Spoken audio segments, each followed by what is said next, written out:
नमस्कार दोस्तों, मेरे YouTube channel all in one study 2020 में आप सभी लोगों का स्वागत है। आज हम पढ़ेंगे कक्षा 10वीं प्रश्नवली 1.2 यानी एक्सरसाइज 1.2 का क्वेश्चन नंबर फर्स्ट हम पढ़ने वाले हैं। इसके पिछले वीडियो में मैंने एक्सरसाइज 1.1 कंप्लीट करवा दिए। यदि अभी तक आपने वो प्रश्नवाली नहीं देखी या उस प्रश्नवाली के अभी तक सवाल नहीं लगाए हैं तो जो वीडियो आप देख रहे हैं इसके डिस्क्रिप्शन में मैंने लिंक दे दिया है, वहाँ जाकर आप उसको देख सकते हैं।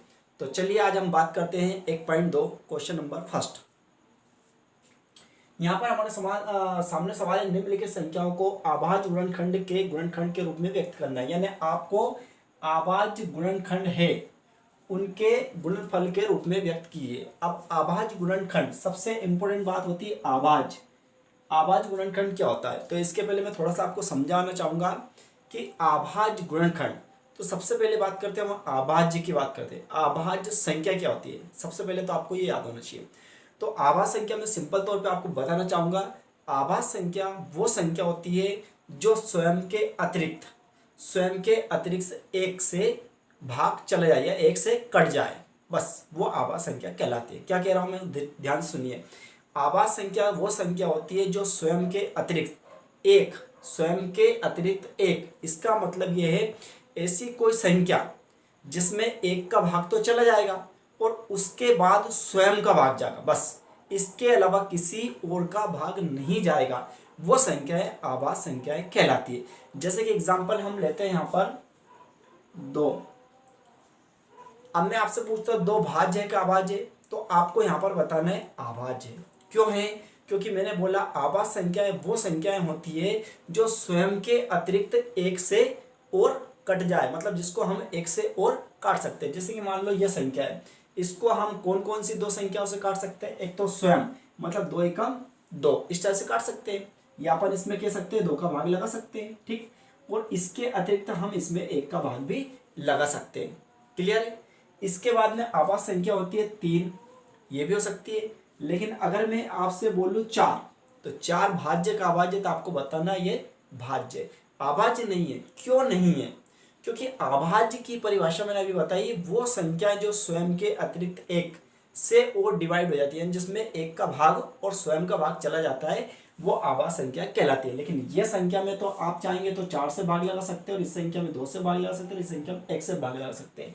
यानी कहने का मतलब 1 से भाग, 2 से भाग और 4 से लगा सकते हैं, इसलिए कहलाएगी आपकी भाज्य कहलाएगी। लेकिन बात क्या हो रही, अभाज्य। लेकिन अब अपन बात करते हैं गुणनखंड। अब अभाज्य गुणनखंड क्या होता है, तो अभाज्य गुणनखंड में आपको बताऊं, जैसे कि मान लो 2 लिया हमने, इंटू लिया, 3 लिया, ठीक है, यह आपका अभाज्य गुणनखंड हो गया। लेकिन इसमें ध्यान रखें आप, 4 नहीं आएगा, हाँ इसमें आपका 5 आ सकता है, क्योंकि अभाज्य गुणनखंड, तो अभाज्य गुणनखंड क्या जाएगा, 2 हो जाएंगे, 3 हो जाएंगे, 5 हो जाएंगे, लेकिन 4 नहीं होंगे। तो आपको ये कैसे निकालना है, ठीक है। तो अभाज्य गुणनखंड निकालने की मात्र एक ट्रिक क्या होती है हमारे पास, सिर्फ एलसीएम विधि से यानी लघुत्तम विधि से हम इसको निकाल सकते हैं। तो चलिए अब बात करते हैं हम। तो पहला सवाल हम बात करते हैं 140। हमारे पास कोई संख्या है 140, तो यहाँ पर मैं क्या करूँगा, 140 को लिखूंगा। तो आप क्या करें, थोड़ा सा एक साइड यहाँ पर करें। तो 140 को हम लिखते हैं, ये 140। इसमें क्या करेंगे, आप लघुत्तम निकालेंगे। तो लघुत्तम कैसे निकालना है, आपको 2 से निकालना है। तो 2 से हम लघुत्तम देते हैं, तो 2 7 14, ठीक है, 14 में देंगे तो 2 7 14। अब बचेगा आपका 0, इसको ऐसे से लिख देना है। इसके बाद में क्या देंगे, हम वापस 2 से देंगे। यहाँ पर 2 से क्यों दिया हमने, जब हमारे पास कोई सम संख्या होती है तो हम कैसे देते हैं, उसको 2 से देते हैं। तो 2 से दिया तो क्या देंगे, 2 तिया 6। अब 7 में से हम 6 घटाएंगे तो 1 बचेगा, 1 इधर लिखेंगे, 10 हो जाएगा, 2 का 10 में लगाएंगे, 2 5 10, ठीक है। अब देखिएगा आप लास्ट में देखिए 5, यानी सम संख्या नहीं है। जब सम संख्या नहीं होती कैसे देखते हैं, हम 3 से देखते हैं, 3 से नहीं जाता है तब 5 से देखते हैं। तो 1 मिनट के लिए हम देखते हैं 3 से, तो 3 से यहाँ तो चला जाएगा लेकिन 5 में नहीं जाएगा। इसका मतलब ये पूरी संख्या 3 से डिवाइड नहीं होगी। इसका मतलब हम कैसे देंगे, इसमें 5 से देंगे 5 7 35, और फिर 7 में देंगे 7 कम 7। अब हमने क्या करा, यहाँ पर इसको एलसीएम इसका निकाल लिया, ठीक है ना। तो अब हमें अभाज्य गुणनखंड के रूप में लिखना है इसको, तो कैसे लिखेंगे देखिएगा। तो यहाँ पर लिखना है आपको 140, ठीक है ना। तो 140 बराबर हमारे पास क्या क्या प्राप्त हुआ, लिखे हम। तो सबसे पहले हमारे पास हुआ 2 इंटू 2 इंटू 5 इंटू 7, यानी 2 गुणित 5 गुणित 7, यानी इस टाइप से हमने संख्या लिख दी। अब आपको गुणनखंड ये होगा, तो इसको कैसे लिखना है, तो इसको ऐसे लिखना है आपको, जैसे 2 हमारे पास कितनी बार है, 2 बार, तो इसके ऊपर आपको 2 घात लगा देना है, इंटू 5 घात कोई नहीं, 5 कितनी बार है, कितनी बार भी नहीं है, मतलब जितनी, जैसे 1 बार है तो आप चाहें तो 1 घात लगा सकते हैं, लेकिन यहाँ जरूरत नहीं है।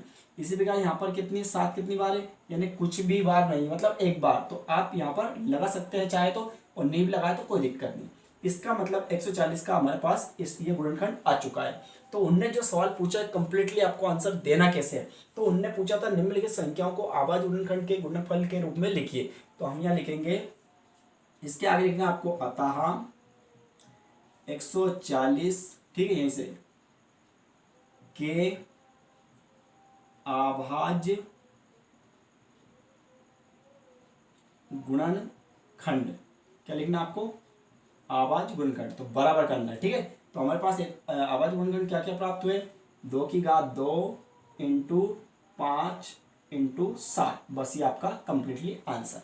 यानी इस टाइप से आपको सेम टू सेम एग्जाम में करके आना है। ये मैंने पहला सवाल बताया। इसके आगे हम नेक्स्ट सवाल करते हैं। अभी आप बताइए कौन सवाल है, कोई सा भी ले सकते हैं। तो मैं आपको चौथे नंबर का सवाल बता रहा हूँ, क्योंकि इसके बाद में आपको सेकंड और थर्ड दोनों सवाल ये भी लगाना, लास्ट वाला 5, यानी मैं आपको 4th नंबर का सवाल बता दूं, उसके बाद में ये सब कंप्लीट कर लेना, तो ये आपका पहला क्वेश्चन कंप्लीट हो जाएगा, ठीक है ना। और इसके बाद हमारा जो नेक्स्ट वीडियो आएगा उसमें क्या करेंगे, हम क्वेश्चन नंबर 2 लेंगे।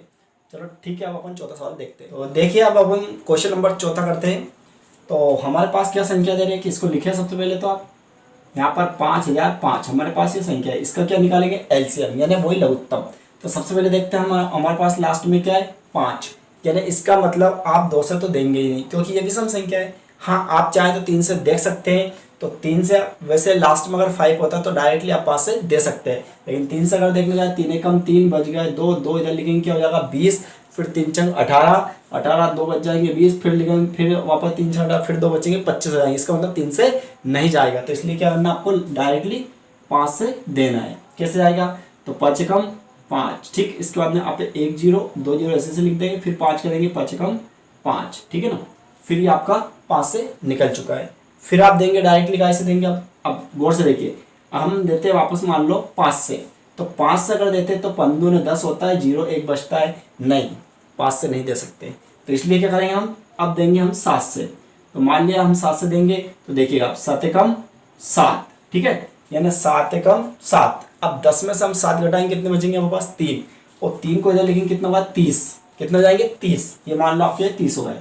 अब 7 की टेबल को ऐसे बोलेंगे, 30 से आगे नहीं निकलना है, तो 7 21 7 चुक 28 और 7 पंजे 35, ज्यादा, तो 7 चुक 28 यानी 4 बार, तो 7 चुक 28 हम लिखते हैं, तो कितना बचता है, और 2 और 1 हमारे पास ये है, तो कितना होगा 21, और 7 का हम 21 में दे सकते हैं, कितना 7 या 21, यानी यहाँ पर ये लिख देंगे, ठीक है, यानी 7 से कंप्लीटली हो चुका है। फिर वापस 7 से देंगे हम, क्योंकि चला जाएगा, हो सकता है, तो 7 दूने 14, फिर 3 बजे, इसका मतलब 7 से नहीं जाता है।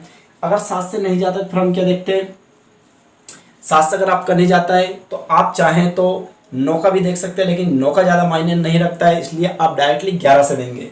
कैसे देंगे, आपको 11 से देना है, तो 11 से हम देंगे, तो 11 कम 11, यानी 14 में से हम 11 को माइनस करेंगे, घटाएंगे, तो क्या बचेगा हमारे पास 3, और 3 को इधर लिख देंगे, कितना हो जाएगा 33।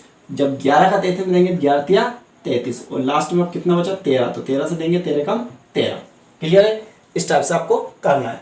फिर इधर क्या लिखेंगे वापस से, जैसे कि 5005 बराबर क्या क्या गुणनखंड निकले, इसको लिखिएगा आप। तो इसका गुणनखंड निकला 5 × 7 × 11 × 13, ठीक है ना, ये इस टाइप से लिखना है। अब वो जो पिछली बार तरीका होता है, तो उसी तरीके से हम करेंगे बराबर। अब यहाँ पर 5 कितनी बार है, 1 बार, तो चाहे तो आप ये घात लगा भी सकते हैं, और चाहे तो नहीं लगाए। 7 कितनी बार है, 1 बार, 11 कितनी बार है, 1 बार, और 13 कितनी बार है, 1 बार। इसका मतलब यही गुणनखंड, यानी 5000 के जो टोटल गुणनखंड है आपके पास यही निकलेंगे। तो यहाँ पर लिख सकते हैं आप करके, अतः तो क्या संख्या थी हमारे पास, 5005 के अभाज्य गुणनखंड, ठीक है, इस टाइप से आपको लिखना है। अब गुणनखंड क्या क्या है आपके पास, तो ये ऐसे लिखने, 5 × 7 × 11 और गुणित ये 13। बस ये आपका आंसर आ गया। ठीक है ना, इस टाइप से आपको सवाल करना है। तो इसी प्रकार अगर आप चाहे तो सेकंड नंबर का, थर्ड नंबर के सवाल कर सकते हैं और लास्ट में 5 नंबर का। यानी ये पांचों सवाल जब आपके कंप्लीट हो जाएंगे तब हम नेक्स्ट क्वेश्चन की तरफ चलेंगे, क्वेश्चन नंबर सेकंड। तो इसके वीडियो में मैं सेकंड नंबर क्वेश्चन लाऊंगा जिसके लिए आपको वेट करना है। लेकिन आपसे पुनः मेरा एक रिक्वेस्ट और है कि यदि आप क्लास 10th में पढ़ते हैं तो आप निश्चित रूप से मेरा चैनल सब्सक्राइब करें, क्योंकि मैं मेरे चैनल के माध्यम से क्लास 10th के ऑल सब्जेक्ट पढ़ने का प्रयास करूंगा। अभी हमारा क्या मैथ चल रहा है, जब एक चैप्टर हमारा कंप्लीट हो जाएगा तो हम अदर सब्जेक्ट लेंगे, फिर उसका एक चैप्टर कंप्लीट हो जाएगा फिर अदर सब्जेक्ट लेंगे। लेकिन अब मैं वीडियो लगातार आपकी उपस्थिति में लाता रहूँगा। थोड़ा सा मैंने क्या है आज गैप किया है, लेकिन अब गैप कभी नहीं होगा। तो आप भी कंटिन्यू मेरे साथ बने रहिए और मैं भी आपके साथ कंटिन्यू बना रहूँगा। पूरा वीडियो देखने के लिए थैंक यू सो मच।